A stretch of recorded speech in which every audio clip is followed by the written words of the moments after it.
Welcome to Backstage at the Enharmonic. I'm your host, Sean J. Kennedy. Today's guest is Jeffrey R. Smith, substitute keyboardist for the Philadelphia Orchestra, assistant conductor and pianist with the Philly Pops Orchestra, and most notably, the music director and conductor of the Philadelphia Boys Choir and Chorale. I've had the honor of working with Jeff for the past decade with the Philadelphia Boys Choir and with some other projects, including the Philly Pops. Hey, Jeff, are you there? I'm here. How's it going? I'm good, Jeff. Thanks for taking some time to be on my podcast, which I call Backstage at the Enharmonic. And it's just to get a different look on some artists that I really admire and are doing some great stuff out there, and give their fans and some students out there of music a different take on what is behind an artist. So my first question that I ask everyone in these interviews is, what's the earliest time or the youngest time you can remember where music actually did something, where you noticed music looking back on your career? Oh, boy. You're talking back in my childhood days now? Yeah, like the first thing, as far back as you can remember, I think, were you dancing to something, hitting the piano, hitting pots and pans? What do you have a recollection of that? Well, I started taking lessons when I was young, when I was around 5. Now, I don't remember a lot from, when I was a little kid. Some people can remember that far back, but my parents tell me the story that my mom was actually taking piano lessons at the time, and every time she would try to practice, I would come over and bang on the piano. And so she said, this isn't going to work. I think I'm going to have to stop lessons, and maybe he should start. So I think that's how it all started. I just like to mess around on the piano. And I also remember growing up, my dad was a music educator. He was a band director in high school and middle school. And he had these albums of classical music that you would use in the classroom. So they're more familiar tunes, 1812 Overture, Charles Ives' Variations on America, and, all that kind of stuff. And I remember loving them and listening to them at a very young age as well. Oh, that's great. Excellent.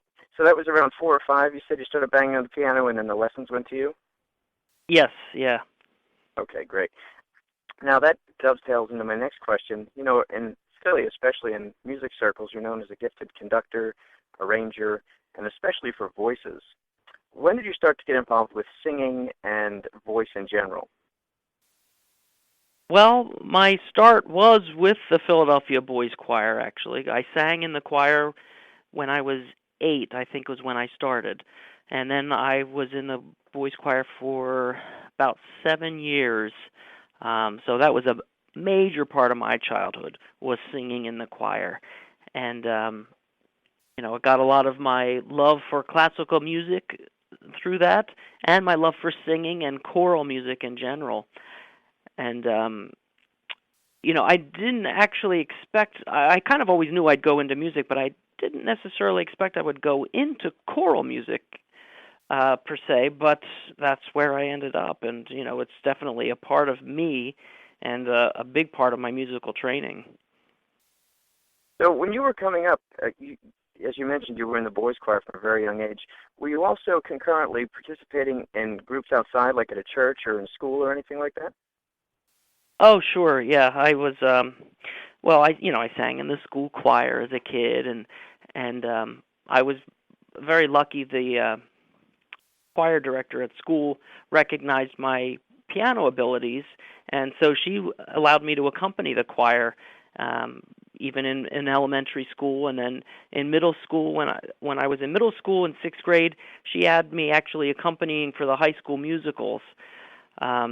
And so she gave me a lot of exposure and opportunities at a very young age. So I did all the music programs, band, chorus, the shows, and then definitely a lot at church as well. I was very active in our church. I grew up in a Methodist church, the Delran Methodist Church, and my dad was the director of choir and the bell choir there. My mom played in the bell choir, and so then I was very much in that as well. I played in the bell choir.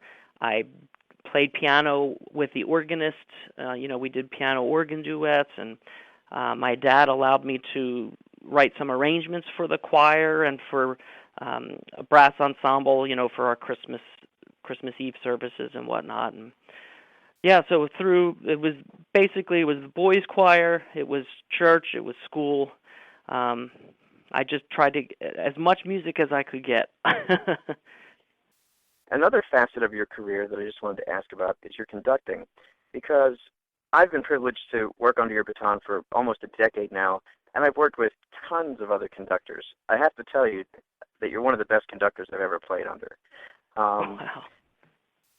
I'm dead serious, because you kind of know what's going on. You know who needs a cue. A lot of times I've worked with tremendous musicians that have a baton, but they're not really conducting the entire ensemble, whether it's the choir and the instrumentalist or whatever. But you seem to know exactly where somebody needs help, and you're right there all the time. So the question, based on all of that, is did you have formal conducting training, or did you learn on the job by doing these arrangements for your dad? Where did your conducting chops come from? Well, first of all, thank you very much. That means a lot coming from a phenomenal musician like yourself. And it's always been a lot of fun having you, and that's why we continue to work together. But to answer your question, I loved conducting from the very earliest ages. As I mentioned, my dad had these albums, and I would just wave my hands along to it. I just loved it. I don't know why, but I just loved conducting, and so I always knew. But I never really got any formal training until college. I mean, I had, as you mentioned, some of these arrangements that I did at church, and I conducted the youth choir there. And in high school, I was the drum major, and I was a student conductor for the choir. So there were these opportunities to conduct. But then once I went to college, I was up at Ithaca College in New York, and I was a composition major. But one of the reasons I wanted to take that program was because there were a lot of courses that would help me as a conductor. There wasn't an undergrad program for conductors. Actually, most schools don't really have an undergrad program for conductors. So the composition track was very close to what I wanted in that you had to take choral conducting, instrumental conducting, orchestration, choral arranging, and so that's where I got a lot of my training. But I think to speak to the specific point you had mentioned with cues and knowing things inside and out, most of that comes from I'm able to get my hand in a lot of different aspects of the music. As you said, I do the arranging as well as the conducting, and I when I'm teaching the choir, I'm playing the piano part. So throughout the season, I kind of know the whole piece very well. It's not like I'm going into a rehearsal and this is the first time I've seen the score. So it's easy to get intimately involved with the music because I get to spend so much time with it over the months, before the concert. And then usually in rehearsal we have very little time. So, I wish I could be more expressive in my conducting, but sometimes it just comes down to, listen, we got to get this done, and I know he's going to need a cue there and he's going to need a cue there, and let's keep this all together. I'll let the musicians do the expressive aspect to it. I'll just make sure they all know when we're playing together. Great. So I've jotted down three other things based on that answer. So it says you were the drum major back in high school. So you were involved with the marching band? Yes.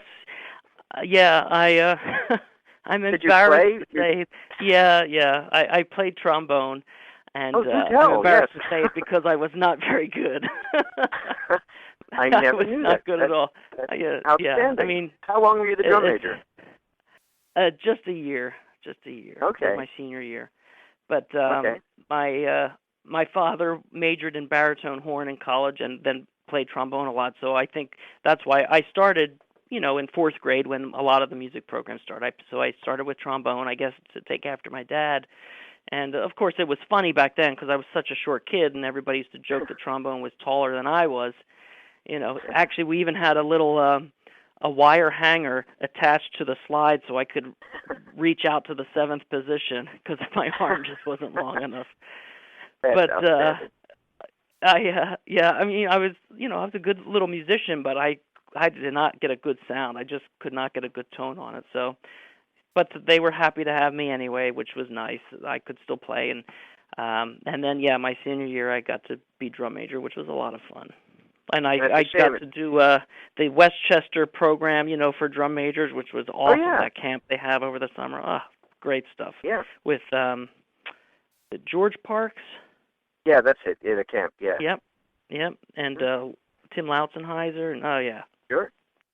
As a matter of fact, small world. My the interview I did just before this one is Dr. Tim. So Oh, yeah. So when I post this, it's going to be Dr. Tim, and then you're going to be the most current interview. all Small world. right, great. Yeah, he's a great guy. Oh, yeah. I wrote something down here about your arrangements. You're a really great arranger. Incredible stuff is happening. Was there a specific arrangement that you can remember and you listened to it and went, wow, I arranged that, and, it's really good, and I should, do more of this? Was there ever a moment like that? Or where you wrote something and you were surprised at the reception of it? Oh, gosh.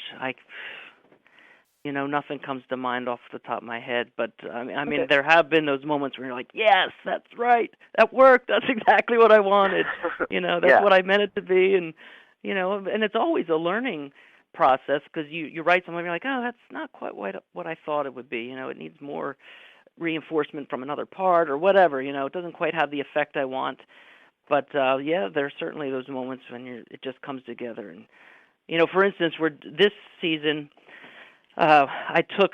This was an interesting and ambitious project. The choir's going down to Cuba now that things are, now that the relationship between Cuba and U.S. is being reestablished, we thought it'd be a good time to go back down. And in my mind, I've always had a love for the Gershwin piece, Cuban Overture. And the main tune is very melodic and it's beautiful, and I thought, wow, that could really be sung by voices. Now, just the main theme. But I had in my head, I would love to adapt that for choir someday.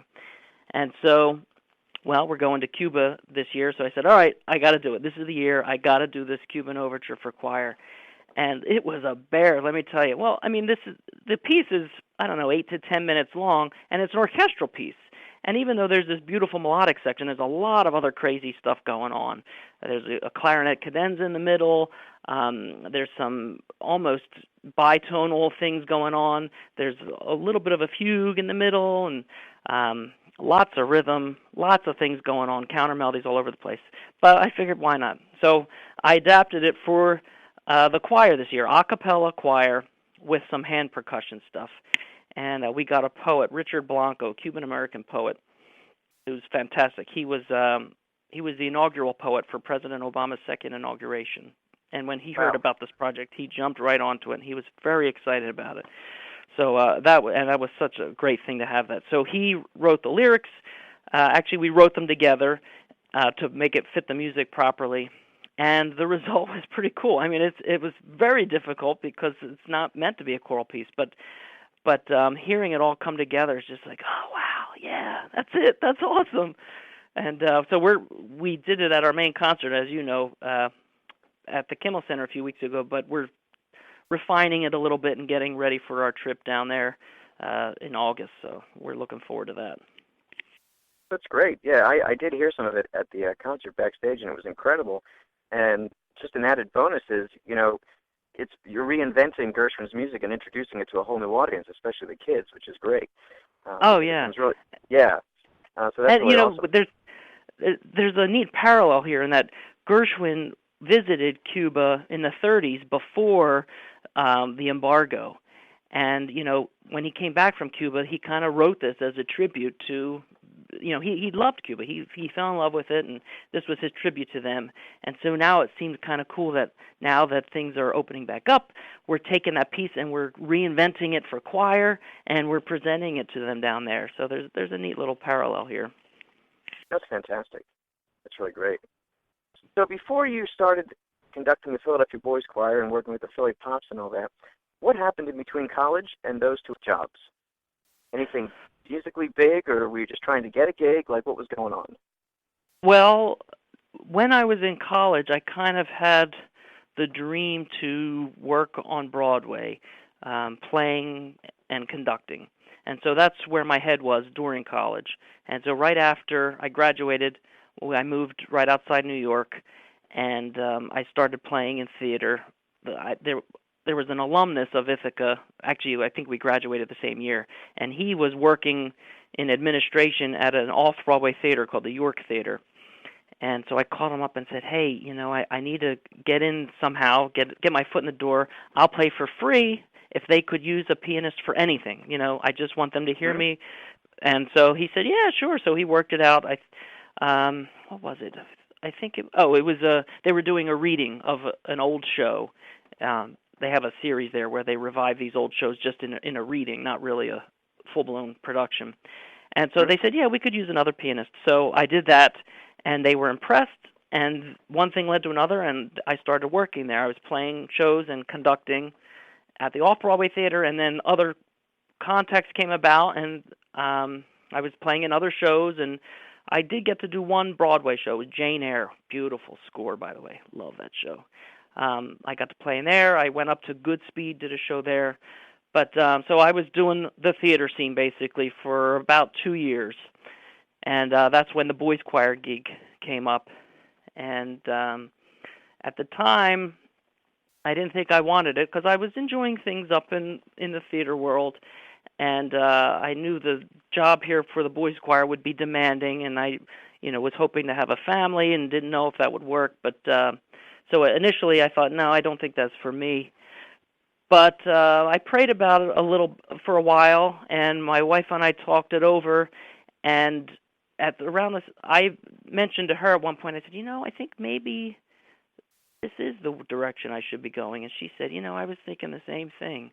And so we went down. I mean, we were getting a little frustrated up there because even though I was very fortunate over those 2 years to always be working, I never knew from month to month if I would be working the next month, and that was tough. I mean, that's the way the business is. It was a strain on our relationship, and just it was stressful, and I don't think I was ready for that aspect. And so when this came up as a full-time job down here, and working with kids, which I thought would be fun again, and kind of returning to my roots, it seemed like the way to go, and that's how I ended up down here. And then my wife got a job singing with the Philly Pops, with their vocal group, the Voices of the Pops. It was a small group of about 12 or 16 singers. And the leader of the group said, we need somebody to accompany rehearsals. Do any of you know any pianists? And she said, yeah, my husband plays piano. So I came in and did that, and they were happy with the way things went. And then Peter Nero was conducting at the time, and he came into one of the rehearsals, and he was impressed and said, actually we need a pianist in one of the concerts coming up. Do you want to do that? So I did that. And that went well. And then I invited him to one of the Boys Choir concerts, and he came, and he was impressed. And so then he invited me to be assistant conductor for the Pops at the time. And that's where we are now. Wow. Incredible. Great. So, let's see. Here's a strange question, but after I ask it, you'll know why it's strange. Do you listen to music, like, for pleasure? Not much, yeah? Which is a bit disappointing. But, yeah, not much. I mean, like when I'm in the car, I'll have the radio on. But when I'm home, it's like I'm doing stuff with my kids or maybe doing a little work. And so I don't really listen much anymore. It's my job, and I love it. But I think sometimes your ear needs a little break, too. All right, great. Besides all of your musical activities, do you have any other interests or hobbies? Like if you had time, you'd like to pursue X, Y, and Z maybe. Is there anything out there that Jeff Smith wants to do? Anything that I want to do? I've never really thought about it. I'm just kind of enjoying life as it is. There are little things I always said, I'd always love to... always had this heart for deaf people and sign language, And so that was kind of something in the back of my mind. I always wanted to get involved maybe with learning sign language or doing something. So I guess you could say that. I mean, I don't think about it often. It's just one little thing that comes to mind. But no, like I said, I'm kind of enjoying life as it is. I'm besides my jobs, I'm also pretty active in my church at Calvary Chapel in South Jersey. And so that's a big part of my life, my faith and my participation there. I'm on their praise team and everything. But that's it. It's music and that and family, my boys, and so. Well, thanks a lot, Jeff, for taking time. It's always a pleasure to talk with you, perform with you, and just hang out. I wish you the best of luck with your trip to Cuba, and I can't wait to work with you again. Thanks so much, Sean. It was a real pleasure, and like you said, I'm also looking forward to working with you in the near future. Thanks so much, Sean. Okay, thanks. Bye-bye.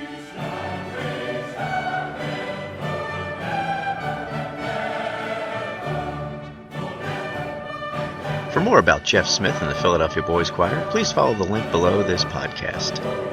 And today's soundtrack was provided by the Philadelphia Boys Choir Chorale, featured on their CD entitled Celebrate the Sounds of the Season.